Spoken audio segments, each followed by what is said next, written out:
Hello and welcome to IR Thinker, where we explore the world of international relations one critical issue at a time. I'm Martin Zubko. In today's episode, we ask a question. Can we meaningfully speak of an African international relations theory, or are African contributions better understood as alternative ways of knowing within the global IR theory? From Ubuntu and Communalism to Pan-Africanism and postcolonial thought, African perspectives challenge the Eurocentric assumptions of realism and liberalism, while also opening space for new concepts of power, sovereignty, and justice. To answer all those questions, I have a special guest today, Dr. Madalitso Zililo Phiri. Hello? Hi, Martin. How are you? Good. Thank you so much for having me on the show. Dr. Madalitso Zililo Phiri is a postdoctoral research fellow in the South Africa United Kingdom Bilateral Research Chair in Political Theory at Wits University in South Africa.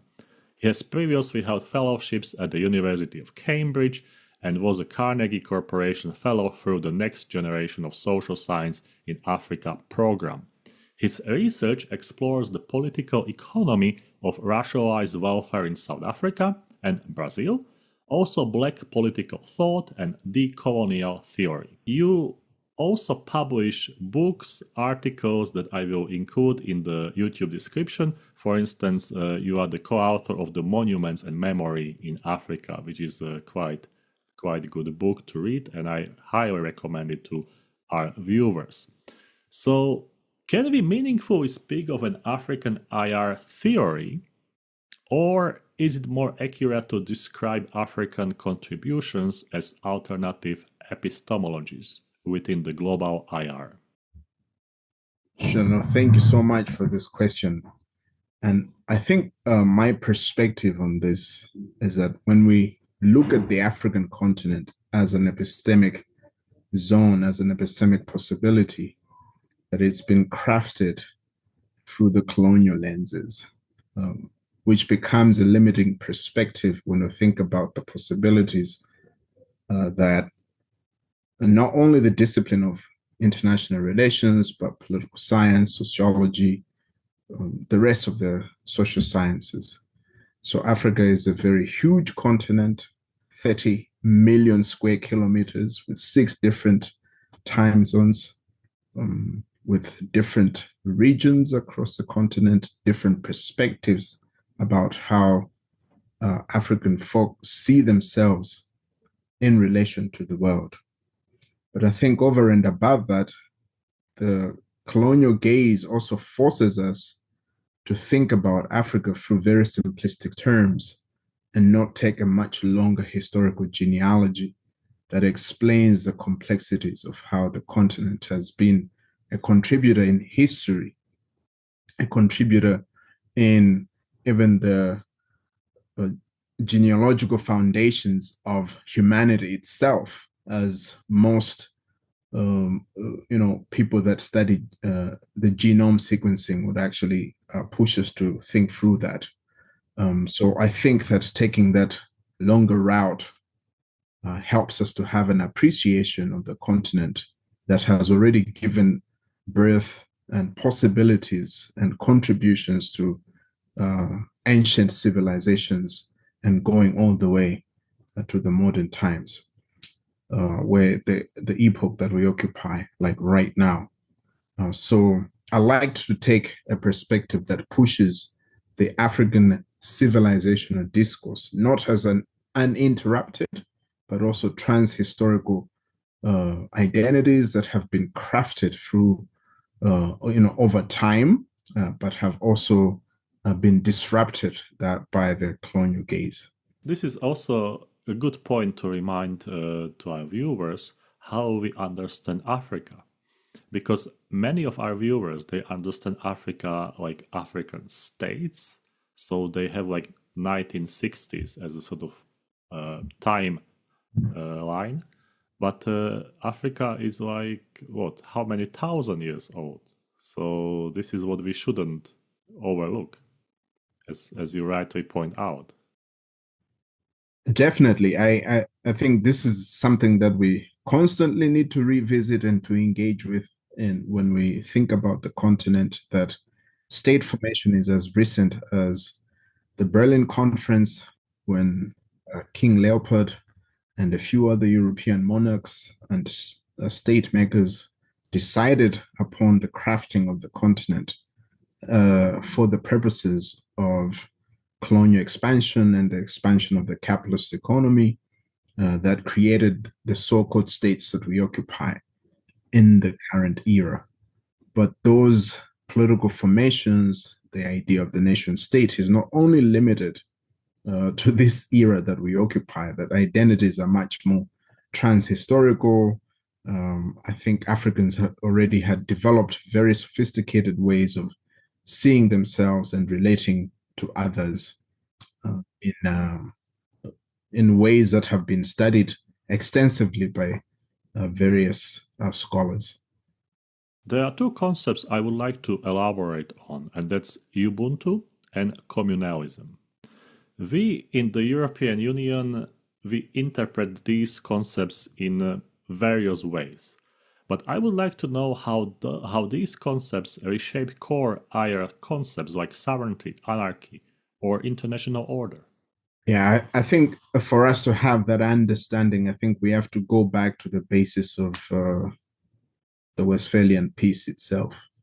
I think it's important for us to have that understanding. That so for me personally, I take a much more critical view that 1648, as much as it brought up the conceptualization of sovereignty, and whereas that sovereignty was actually exported to the rest of the world, and the world becomes what I call was crafted through the lenses of European colonial modernity, then sovereignty becomes the basis of how we conceptualize politics and international justice and all the norms and beliefs that have constituted what we now see as the international order. But I think that date, in my own reading, is not very accurate. I think we have to go to the foundations of the modern state, which I go to the Iberian Peninsula, the contestation between Spain and Portugal, and the origins of modernity, which is a racial modernity in 1492 that animates the world of how European states would relate to the rest of the world. One of the things that actually happens in that time is that this debate creates a very problematic idea of who is to be considered human.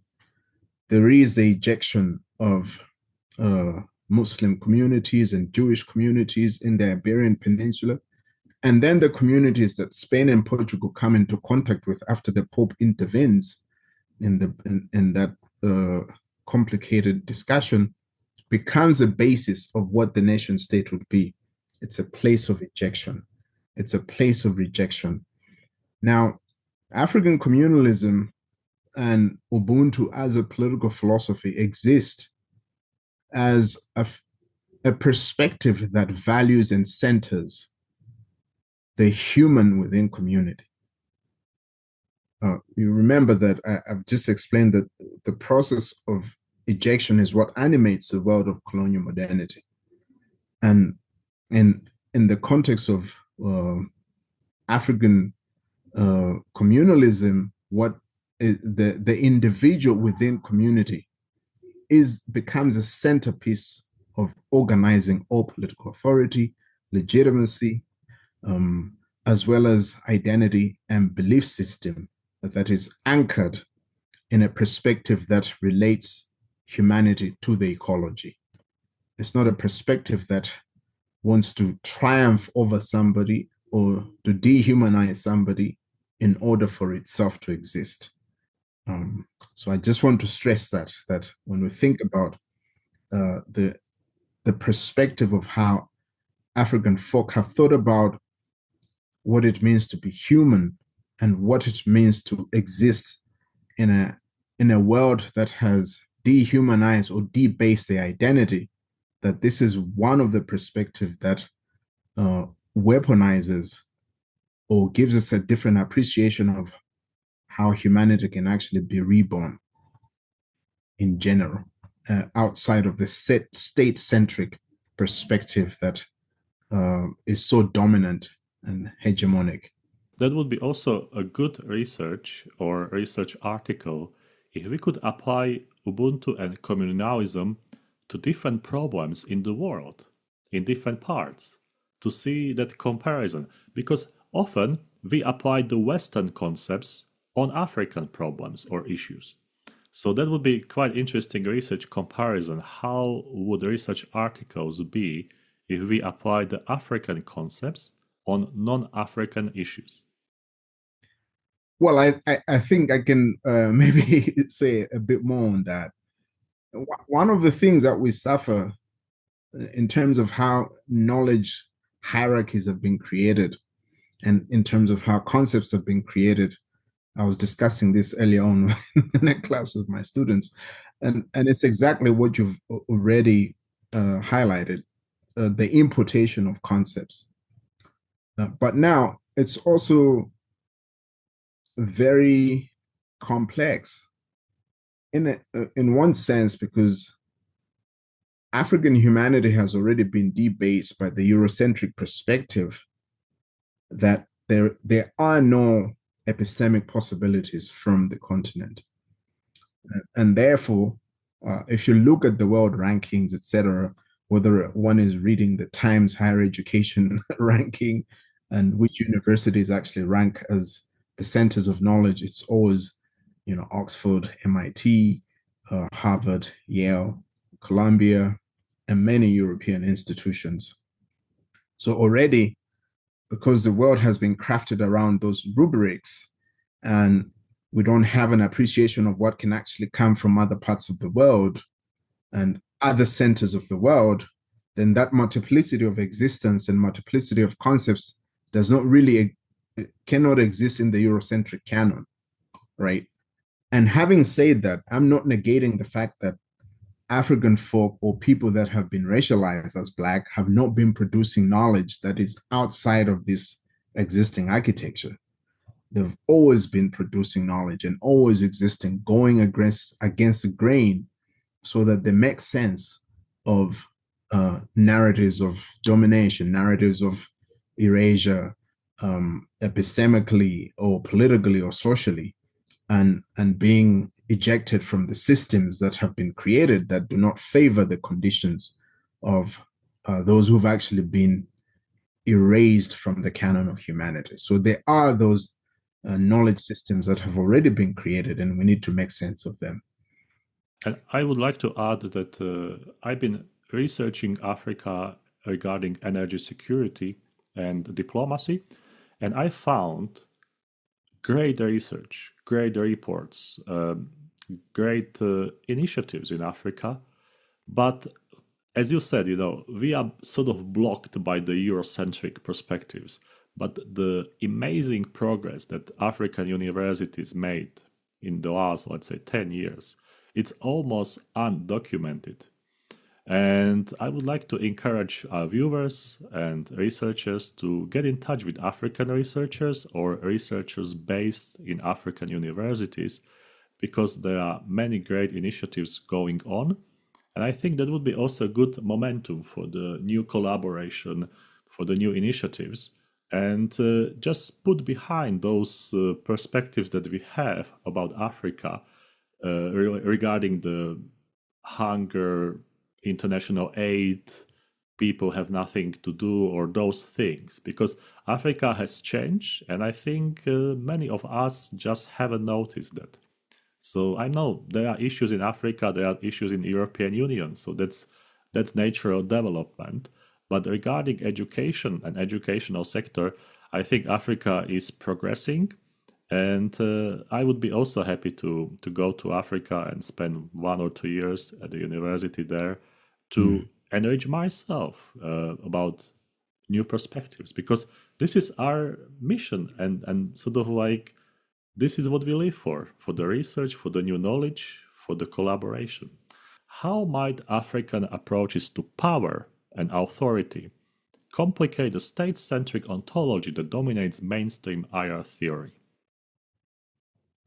Sure. I think that's a fascinating question.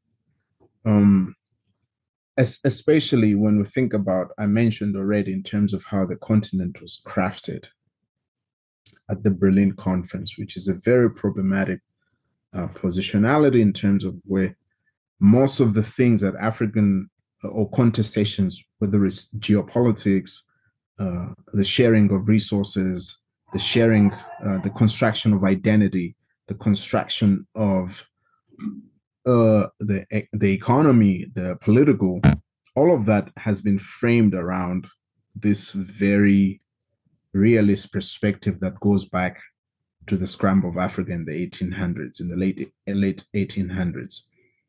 Now, that's one conceptualization of power that talks about power through the lenses of domination and making other people do what you want them to do. You know, I look at power simply in those simplistic terms, which is the realist perspective. The United States has power because it can project militarily, economically, culturally, and across the many platforms of institutions that it has created. And so does Western Europe as a progenitor. Now, I think what most people, and I would actually want to believe that this is not just something that those that are based in Africa desire, but it's most people that are positioned in the global South that have been colonized, that have been crafted as non-human entities in the world, is a different form of power that erases the violences that have been created as foundational to the international world order. And for me, that is what African institutions or construction of a new form of power as service to humanity and as service to the progression and the ideals of what an Africa could be and should be or ought to be outside of the perspective of realism that has produced these inequalities or asymmetries in the global architecture. And that's one form. So it's a critique of the Eurocentric perspective of domination. And I think the other part of it is to conceptualize power as, there is other perspectives when they talk about like sticky forms of power, right?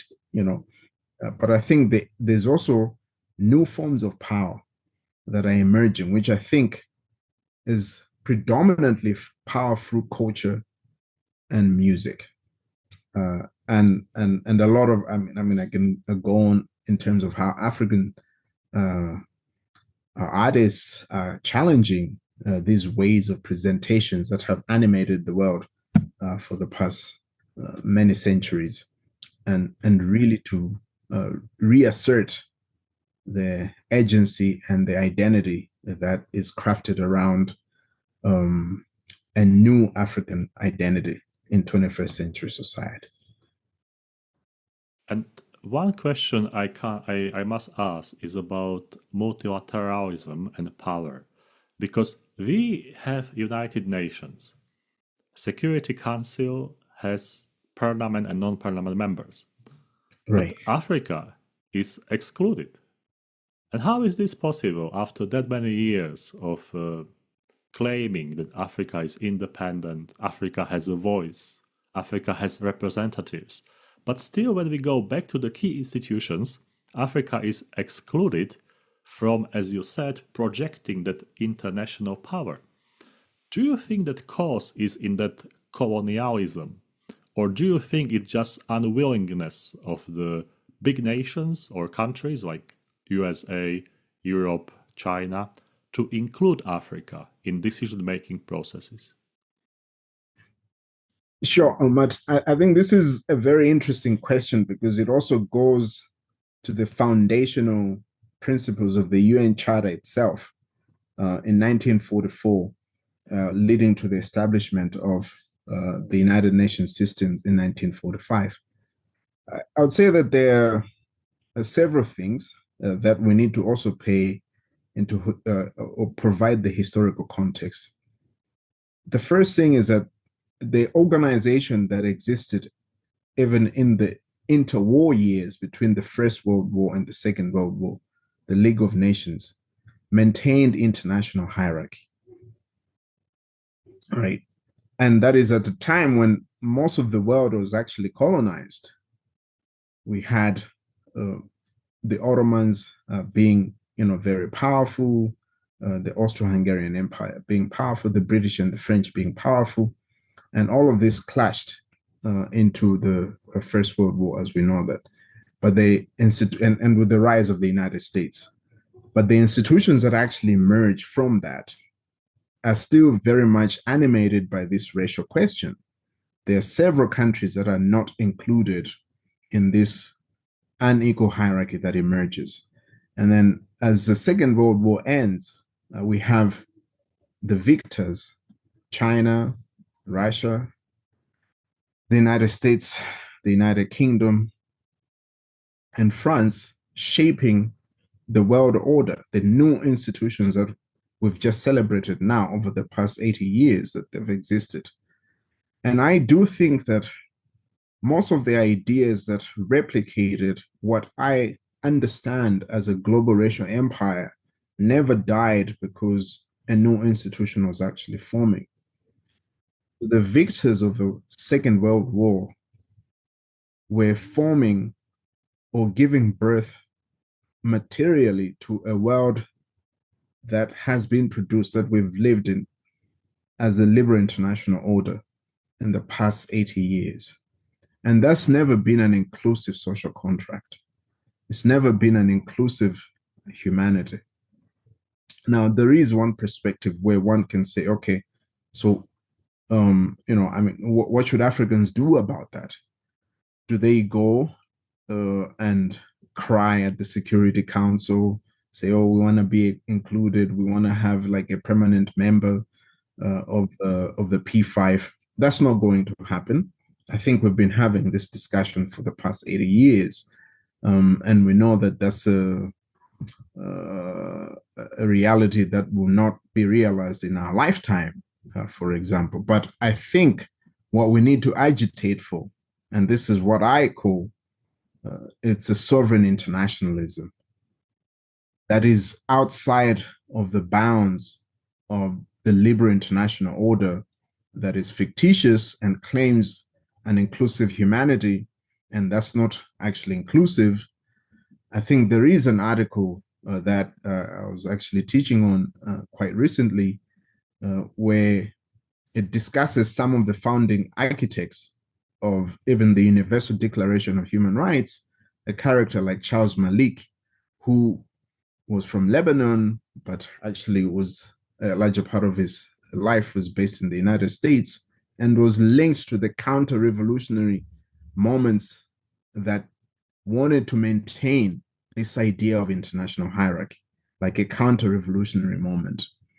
And most colonized folk have always been looking for polycentric ways and perspectives in terms of how power should actually be shared across the world, that the world should not be ordered on the rubrics of domination and making sure that certain groups of people get more and others don't. And I think in 21st century society, the institutions that we've created over the past 80 years will not be able to carry on the work, the so-called good work that many have actually done. And I think we'll need to rethink and reimagine what institutions are possible for a world that is increasingly becoming multipolar, or others would say actually it's post-multipolar, and to exist across all those multiplicities and take into account of the complex histories that have animated our world. The next concept is Pan-Africanism. And I would like to know, is it a normative project, a theory of international order, or is it both? Or is our interpretation of it not as accurate as it should be?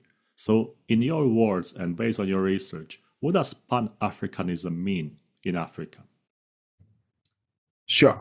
I think we should be cautious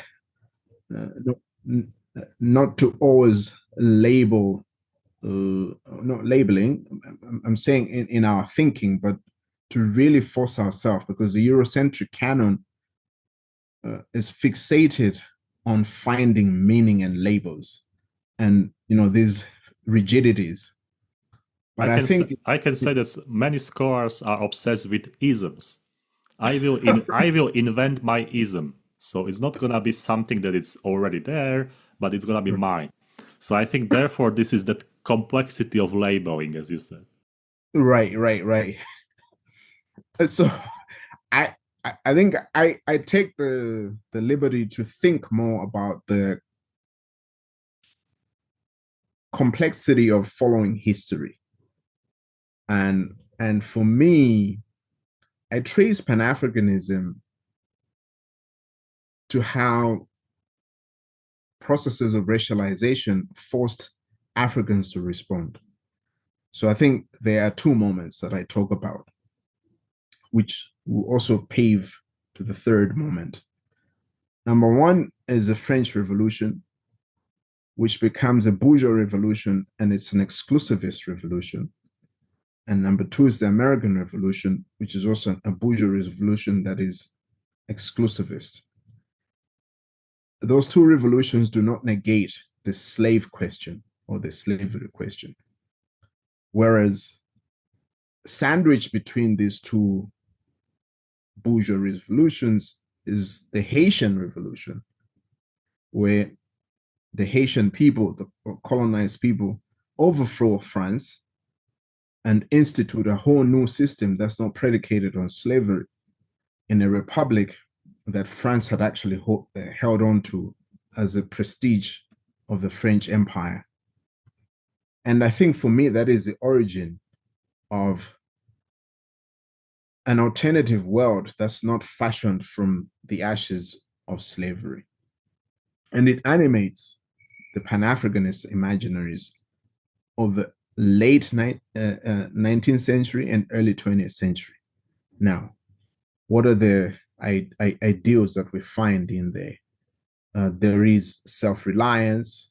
There is a cultural unity of all colonized folks, African folk, and also the economic impetus that becomes central to challenging the capitalist economy.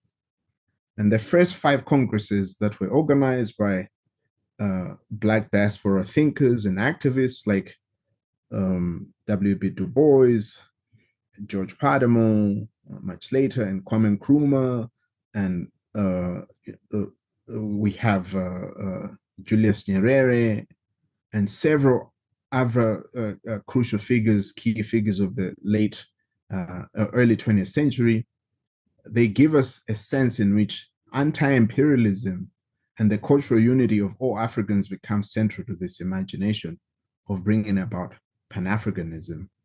Now, it's also important to note that these ideals, as much as they crystallize on the continent, there were various contestations in terms of how they've manifested in the contemporary sense. In the second part of the interview, we will go through mainstream IR theories and we will add African opinion, perspectives, or some modifications. So let's start with the first one. How does the African experience highlight the limitations of realism's focus on the great power politics? Sure. I think this is an important question. And I think for me, as somebody who's actually had an opportunity to live across Southern Africa in particular, I want to go back to a very important period where most leaders across the continent had taken a position to challenge the United States dominance at a time when there was the geopolitical rivalry between the United States and the Soviet Union. Now, Southern Africa was an enclave of these two contestations. On the Eastern Front, there was Mozambique, which was actually run by the socialist government of Samora Machel from 1975.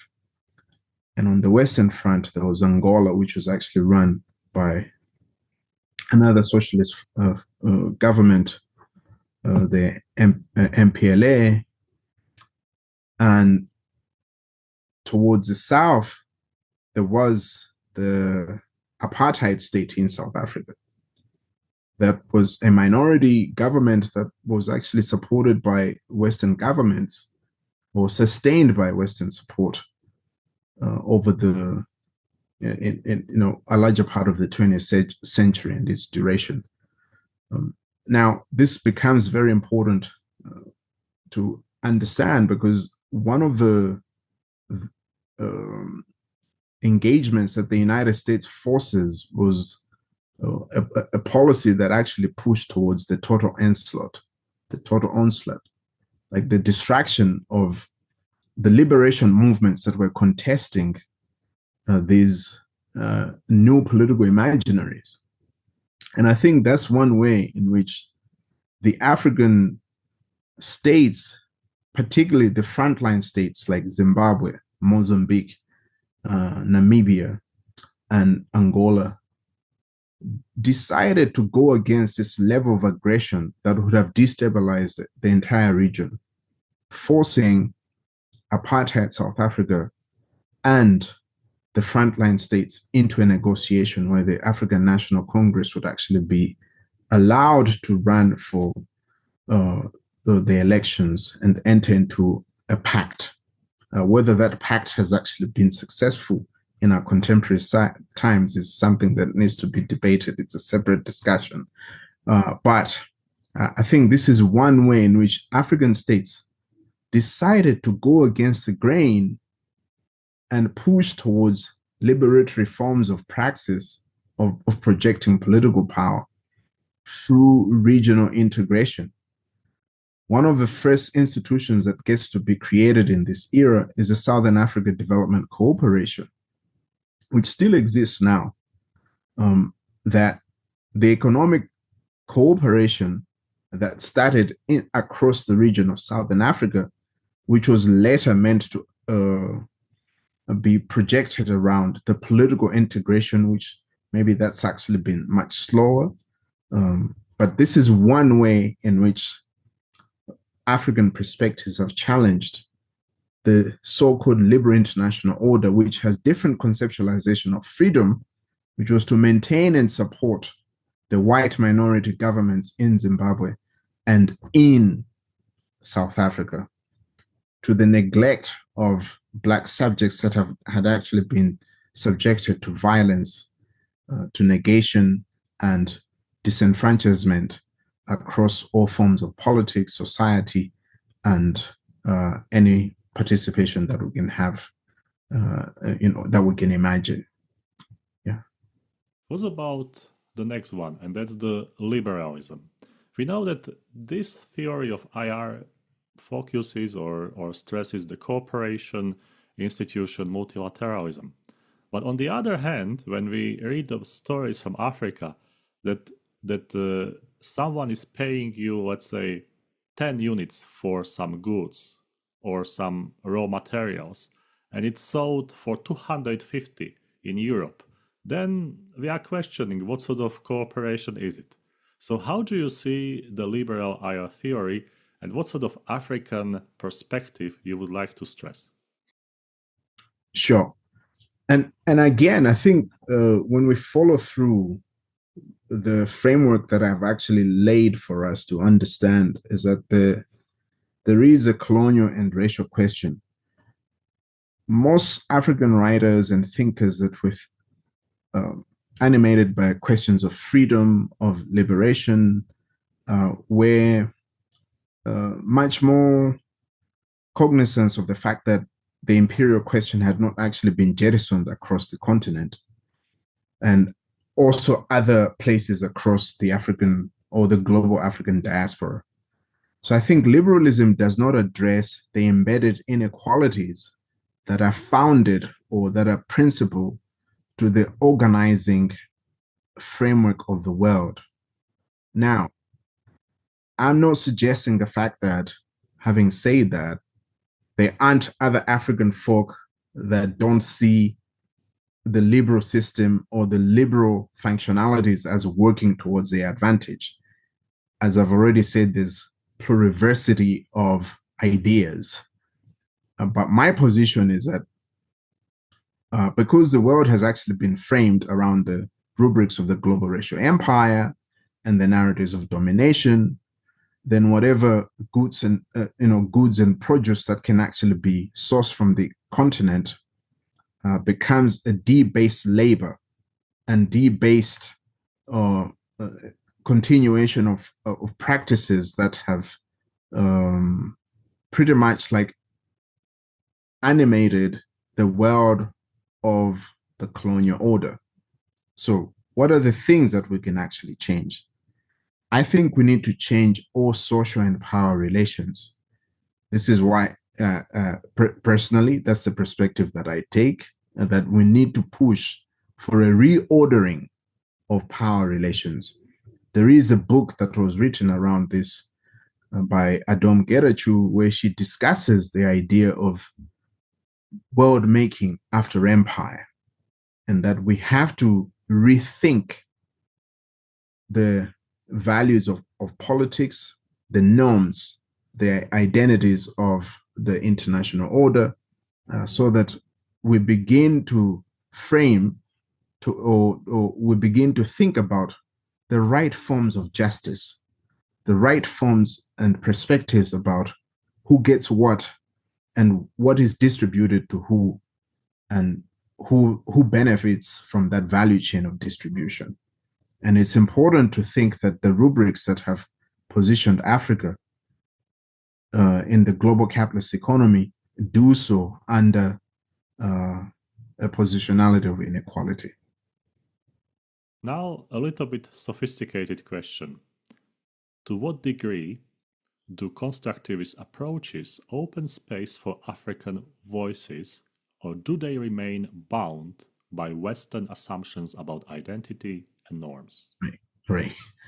And again, I think it's really important, because the human space, the constructivist approach is pushing for a perspective that stresses values, norms, and identity. Now, we can find that there's certain states or people-to-people interactions that challenge the everyday. Like, we all exist in an ecosystem, like as right now, technologically possible that we're having this interview, in very far away places. Or when we think about the role of e-commerce, for example, and how the usage of systems like SWIFT make global trade possible. Or we think about the movements that take place that are facilitated by aeroplanes, that the human-to-human connections, and that solidarity can actually be found across all of these spaces. But I also think that as much as that is important, we also need to pay attention to the fact that the world was actually produced under the rubrics of an equal hierarchy.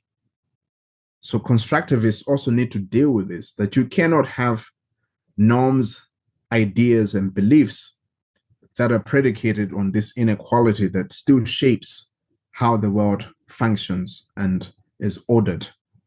We need to make sense of, or rather to challenge the perspectives that are embedded in the constructivist IR theory, so that we have a new human that's not produced from the positionality of others being dominant and powerful. And that's very difficult to find. And it takes a lot of the work of political theorists, sociologists, and those who are interested in the future of the world, so that we start to imagine an alternative world society and not a Eurocentric world society. And also, I think when someone is applying constructivist lens to research, it's very important to have that sort of holistic background in knowledge and research, Right.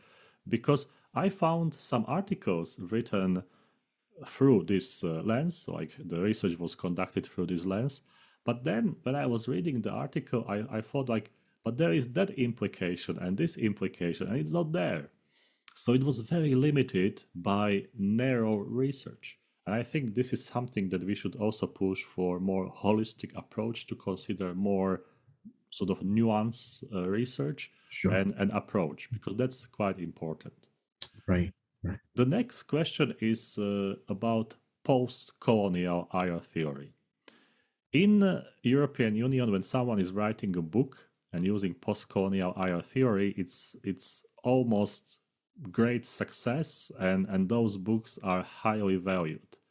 But what about African perspective or perspectives on post-colonial IR theory?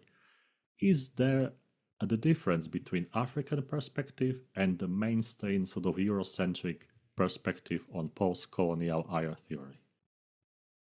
Sure. And I think for me, this actually depends on which perspective we take. So when I think about like the post-colonial theory, then I have to go to the founding theorist who speaks about this, who's one of my favorite scholars of the past century, Edward Said, a Palestinian who actually was based for a larger part of his life at Columbia University. But I think he's animated by this question of the positionality for him, I think, of the Middle East, or what he frames as the Middle East.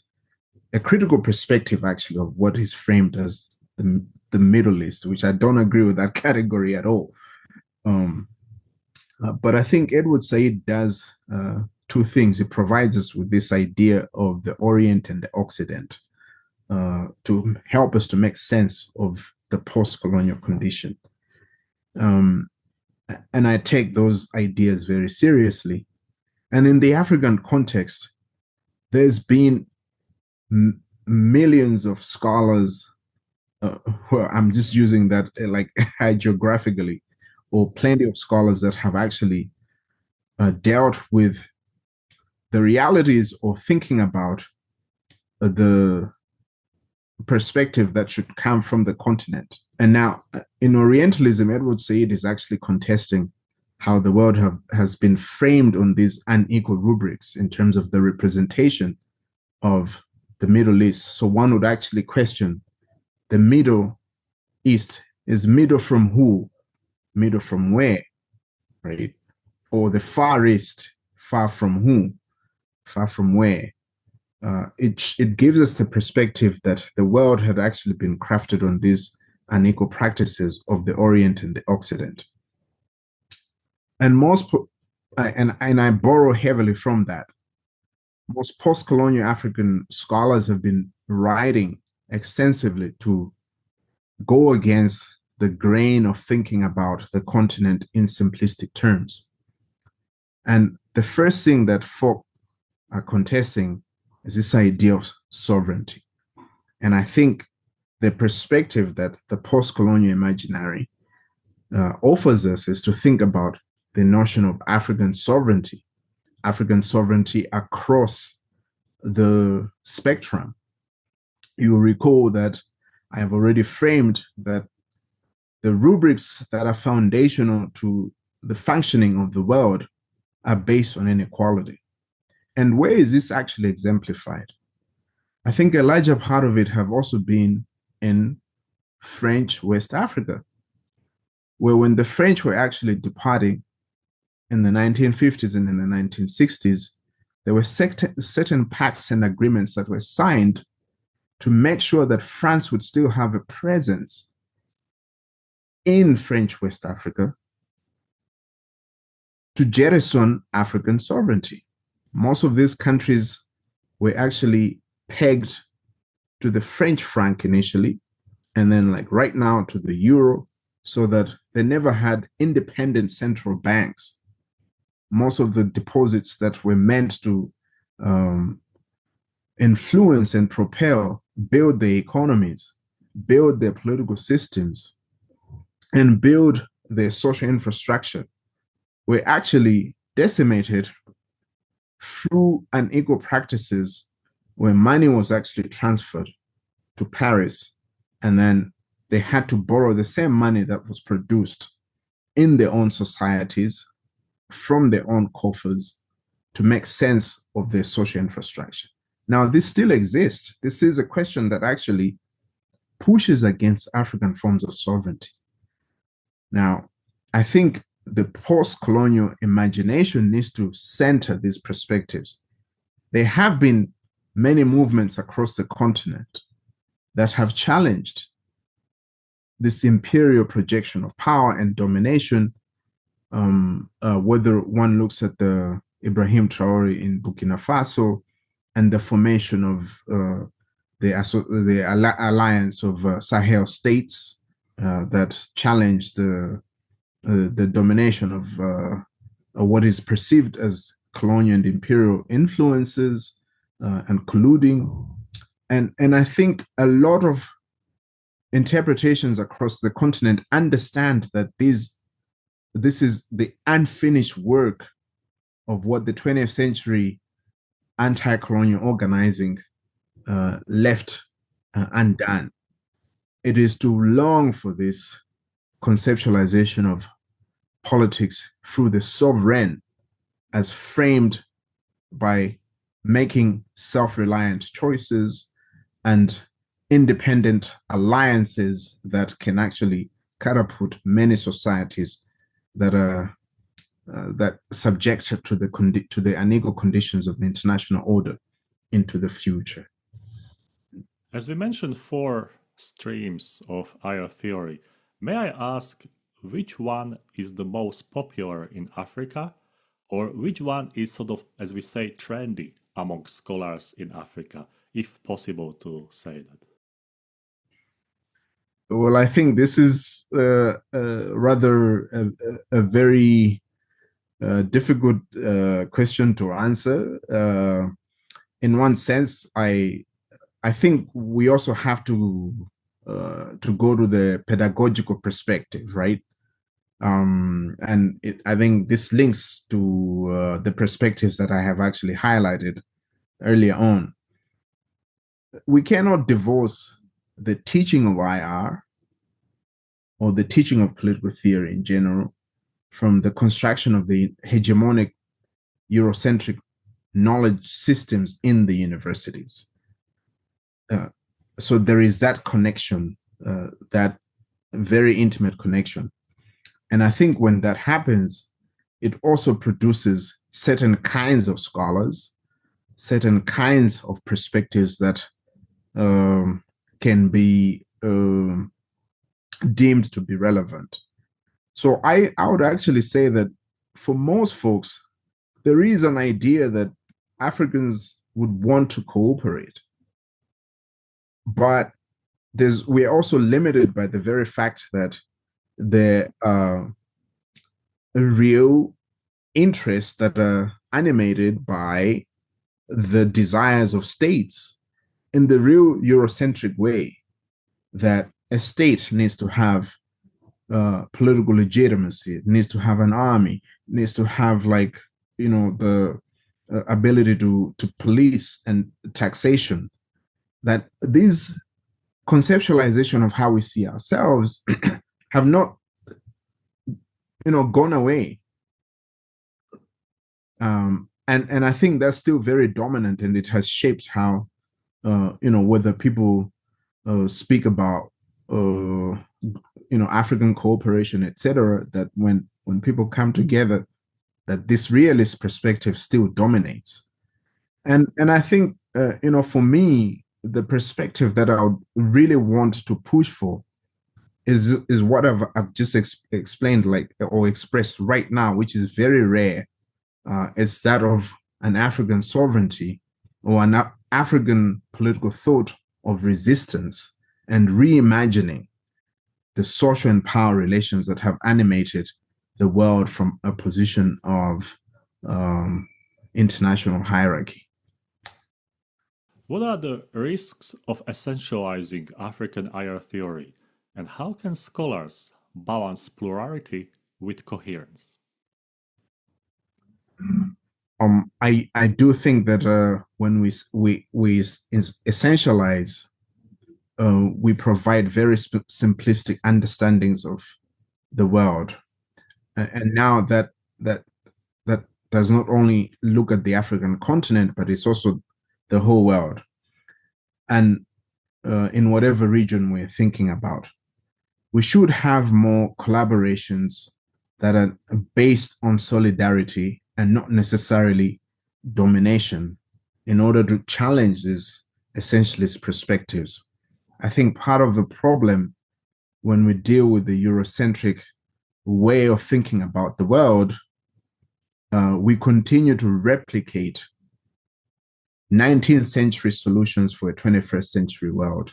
I think Africa is changing, and there are many factors that have contributed to that change as leaders and thought practices, technology, and the role of science and transformation continues to really change our politics and society in general. So all of these things that are being experienced in many like fast growth economies, like in West Asia and in the greater Asian region, there are also transformations that are taking place on the African continent. And the essentialization of the continent pushes us to really view the world in the way that has been created through this Orientalist perspective that Edward Said discusses in Quotient Imperialism and in Orientalism. Yeah. I have one tricky question, but I know that you like very sophisticated questions. Do you think that we should focus more on African states than Africa as a continent? Because this is something I always discuss with my colleagues from Africa, and they always tell me, you generalize Egypt with South Africa through Zambia and Namibia. That doesn't work. Okay. Right. So this is my question: how you see as a person living in South Africa, but also having international connections to the best scholars, do you think that we should really focus more on individual African states? I think I will attempt to answer this question through the theoretical lenses, right? One of another scholar that I really admire the most, Samir Amin. He was an Egyptian critical scholar, but he was based in Senegal for a larger part of his time. He wrote extensively for about a 50-year period. I hope I get to that. But he made certain observations and actually pointed out that there's certain macro regions that are very with specificities across the continent. And I think we need to pay attention to that. There's a certain way in which, I'm originally from Malawi and I've lived in Mozambique and I'm living in South Africa. When you make sense of one society that was formerly colonized, say by Britain, you can make sense of other societies across the African continent, and that the contestations of politics, of the architecture that is emerging tends to be homogeneous. But at the very same times, I also hasten to say that these are not, Africa is not a simple space. We can't talk about it as a homogeneous entity. I think it is much more heterogeneous, and it continues to surprise us. So there's also the need for that singularity within the macro regions that have actually been developed, to understand the day-to-day nuances in terms of how structures and ideas and norms and values and transhistorical identities have shaped the rest of the continent. But at the very same time, there's also what William Blyden spoke about. He was a 19th century African anti-colonial organizing. He spoke about the African personality, which again goes back to this idea of the Ubuntu philosophy, the African communalism, that is an essence that cannot actually be taken away from thinking about the continent in a singular way. And it goes even back to what Sheikh Anta Diop had discussed in The African Origins of Civilization, that there are many commonalities that speak to the rest of the continent within its genetic, political diversity. So I think we have to learn to speak about the continent in very sophisticated and complex ways that are not essentializing the place. Right. The last question for today's interview. Does African international relations aim to build a distinct theoretical school, let's say African IR school, or is it so the motion or dynamics is more about contributing to what we already have? So I mean those mainstream IR theories. Based on your research, based on your debates with your colleagues in Africa, what's your perspective? In my own understanding is that because I take a much longer genealogy to African scholarship, is that Africa has a base to exist on its own. So I take what Danny Nabuderi, who was a Ugandan scholar who spoke about the idea of Africology, which centers Egypt, Kemet, and the praxis that emerged from the civilizational discourse from there. And then I also want to highlight the importance of thinking through the ashes of colonialism. Colonialism was a system that disrupted love, hospitality, and community. And the African person and those who've been racialized as Black entered the world from the doldrums of Eurocentric canon. And what an Africologist perspective is attempting to do is to develop a taxonomy of thinking about a new humanism.